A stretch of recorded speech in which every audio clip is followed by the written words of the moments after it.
नमस्कार, मैं हूं आपके साथ रोहित। पश्चिम बंगाल में ममता बनर्जी की प्रचंड जीत के बाद किस कदर बंगाल के कई हिस्सों में आगजनी, लूटमार, हिंसा मची थी, ये पूरा देश जानता है। इस हिंसा में कई लोगों की जान तक चली गई थी।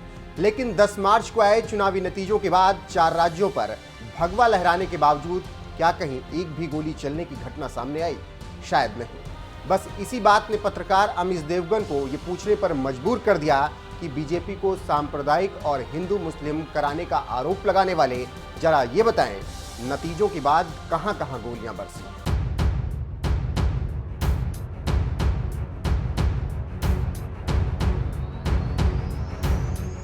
पश्चिम बंगाल में चुनावी हिंसा का इतिहास बहुत पुराना रहा है। हालांकि साल 2021 के मार्च से मई महीनों के बीच में हुए चुनावों के दौरान केंद्रीय बलों की मौजूदगी की वजह से पहले जैसे हिंसा तो नहीं हुई, लेकिन नतीजों के सामने आने के बाद राज्य के कई इलाकों में हिंसा भड़क गई, जिसमें कई लोगों की जान तक चली गई थी और कई राजनीतिक दलों के दफ्तरों और उनके समर्थकों के घरों में आगजनी की खबरें सामने आई थी।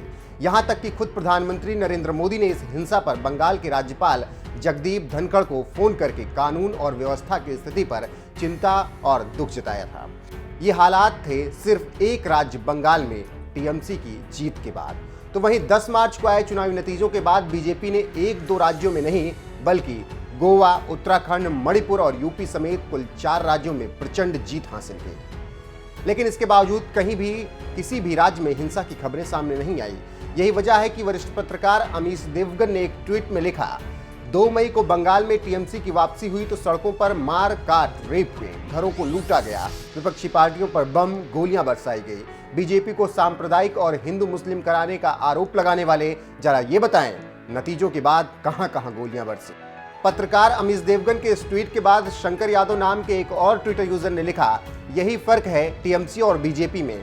जहां बंगाल में चुनाव जीतने के बाद खून की होली खेली गई, वहीं यूपी में रंगों की होली के साथ सबका साथ, सबका विकास, सबका विश्वास की तैयारी है। फर्क साफ है। ट्विटर यूजर अजय ओझा ने तंज मारते हुए लिखा, अमीश जी आप भी क्या बोल रहे हैं? वो टीएमसी है, शांति प्रिय समुदाय की पार्टी, और बीजेपी की तुलना आप उनसे कर रहे हैं। बीजेपी सबके बारे में सोचती है, टीएमसी अपने बारे में। ट्विटर यूजर विवेक ने लिखा, योगी जी के नाम से डरते हैं, नाम ही काफी है, बुलडोजर का खौफ है, जय श्री राम।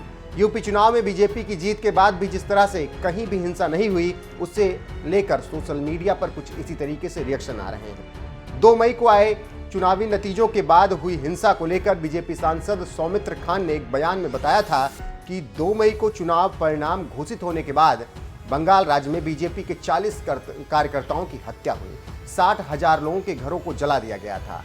इस हिंसा पर दिल्ली से लेकर बंगाल तक खूब सियासी बवाल मचा हुआ था। हालांकि 10 मार्च को जब यूपी समेत 4 राज्यों में बीजेपी सत्ता में आई तो ऐसी किसी तरह की हिंसा देखने को नहीं मिली।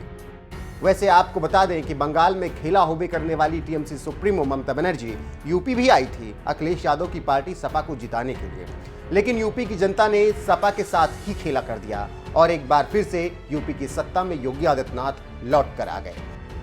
बहरहाल इस पूरे मामले पर आपका क्या कुछ कहना है, अपनी राय कमेंट कर हमें जरूर बताएं। साथ ही बीजेपी की जीत के बाद पीएम मोदी ने क्या कुछ कहा, आइए आपको सुनाते हैं। साथियों, आज एक और विषय में देश के लोगों के सामने रखना चाहता हूं। ये विषय है भ्रष्टाचार के खिलाफ कार्रवाई को रोकने की साजिश। आप मुझे बताइए साथियों, क्या भ्रष्टाचार के खिलाफ कार्रवाई होनी चाहिए कि नहीं होनी चाहिए? भ्रष्टाचार करने वालों पर कड़ी कार्रवाई होनी चाहिए कि नहीं होनी चाहिए? ये भ्रष्टाचार रूपी दिमाग देश में से नष्ट होनी चाहिए कि नहीं होनी चाहिए? साथियों, हमारे देश में भ्रष्टाचार के खिलाफ लोगों में, भ्रष्टाचारियों के खिलाफ, ऐसे लोगों के प्रति एक भयंकर नफरत का भाव रहता है। देश की गाढ़ी कमाई को लूटकर अपनी तिजोरी भरने की ये प्रवृत्ति कुछ लोगों की पहचान के साथ जुड़ गई है। भारतीय जनता पार्टी 2014 में एक ईमानदार सरकार का वायदा करके चुनाव जीती थी और हमारी ईमानदारी को देखकर 2019 में जनता ने हमें और ज्यादा आशीर्वाद दिया।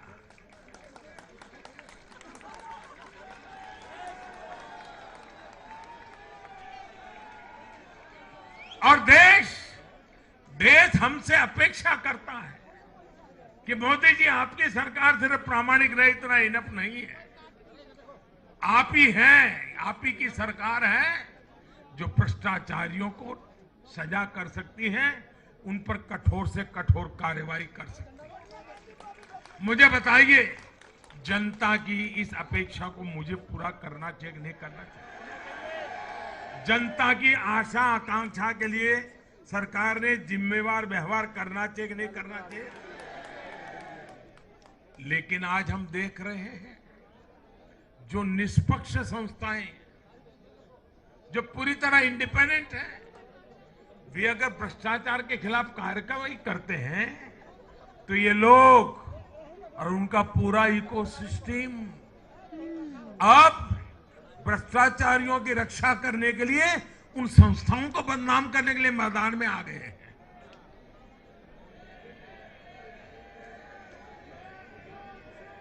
ये देश का कितना बड़ा दुर्भाग्य है कि घोटालों से घिरे लोग एकजुट होकर अब अपनी इकोसिस्टम की मदद से इन संस्थाओं पर ही दबाव बनाने लगे हैं। जांच एजेंसियों को रोकने के लिए ये लोग अपने इकोसिस्टम के साथ मिलकर नए नए तरीके खोजते हैं। इन लोगों को देश की न्यायपालिका पर भी भरोसा नहीं है। पहले हजारों करोड़ रुपए का भ्रष्टाचार करो, फिर जांच भी नहीं होने दो, और जांच करे तो उस पर दबाव बनाओ। ये इन लोगों की प्रवृत्ति है। और देश के लोगों को एक और बात पर मैं ध्यान देना के लिए आकर्षित करना चाहता हूं। ये लोग किसी भ्रष्टाचारी पर कार्रवाई होते ही उसे धर्म का रंग देते हैं, प्रदेश का रंग दे देते हैं, जाति का रंग देने लगते हैं। ये नए तौर तरीके शुरू हुए हैं। किसी माफिया के खिलाफ अदालत कोई फैसला सुना देती है तो भी उसे ये लोग धर्म और जाति से जोड़ देते हैं। ऐसे में भारत के मैं सभी संप्रदायों से आग्रह करता हूं, मैं सभी जाति पे गर्व करने वाले ईमानदार लोगों से आग्रह करना चाहता हूं, उन सबको सोचना होगा कि ऐसे भ्रष्टाचारियों, ऐसे माफियाओं को अपने समाज से, अपने संप्रदाय से, अपनी जाति से दूर करने की हिम्मत करें। इससे समाज भी मजबूत होगा, संप्रदाय भी मजबूत होगा और हर व्यक्ति का भला होगा। और यूपी में हमारी विजय का एक कारण यह भी है कि वहां के लोगों ने कई दशकों से ऐसी राजनीति का बहुत नुकसान सहा है। मैं बनारस का सांसद होने के नाते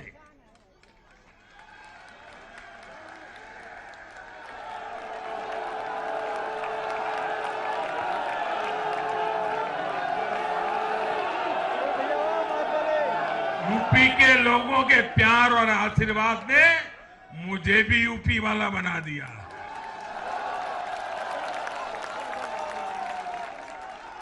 मैं बनारस का सांसद होने के नाते